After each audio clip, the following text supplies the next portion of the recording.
नमस्ते प्रणाम। मेरे यूट्यूब चैनल पे आप लोग का स्वागत है। और देखिए, हम लोग एक पूर्वी निर्गुण गीत है, लेकिन ये कन्यादान गीत है एक प्रकार से। जैसे निर्गुण का धुन है पूर्वी का, एक कन्यादान गीत है, बहुत दर्द भरा गीत है बेटी समय का। हाँ, तो आप लोग सुनिएगा, अपना प्यार दुलार आशीर्वाद भरपूर दीजिएगा। चैनल पर नए हो तो प्लीज़ चैनल को लाइक सब्सक्राइब कमेंट करना मत भूलिएगा। कमेंट करके बताइएगा कि हम दोनों लोग का गाना आप लोग को कैसा लगा। हो बचपन के लागल प्रीतिया, क्षणहि में टूटी गइले राम।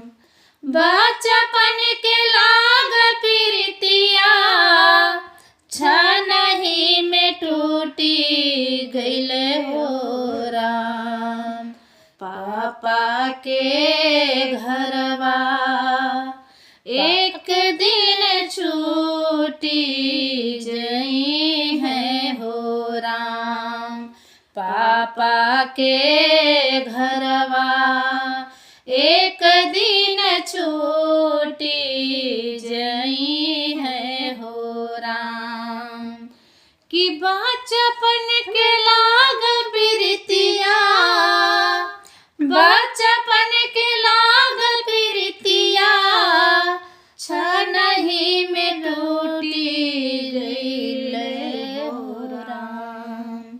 कि पापा के घरवा एक दिन छूटी जई है हो राम।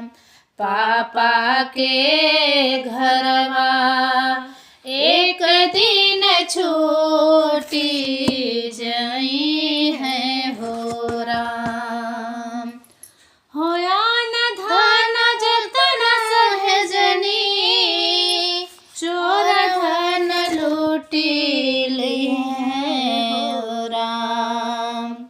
किया न धन जतन सहजनी, चोर धन लूटी लिहल हो राम। कि बाबा के घरवा एक दिन छूटी जई है हो राम। बाबा के घरवा एक दिन छूटी जई है हो राम। हम धन होखबै ससुरैतीन, कि हम धन होब ससुरैतीन, सासु सगरो छूटी जई है हो राम। कि हम धन होब ससुरैतीन, साखी सब छूटी जई है हो राम। कि माई के बनी है हिया के कठोर, भैया निद सोई है हो राम। कि माई हो बनी है हिया के कठोर, भैया निद सोई है हो राम। कि बचपन के लागल प्रीतिया, क्षणहि में टूटी गइले हो राम। बचपन के लागल प्रीतिया, क्षणहि में टूटी गइले हो राम। कि पापा के घरवा एक दिन छूटी जई है हो राम।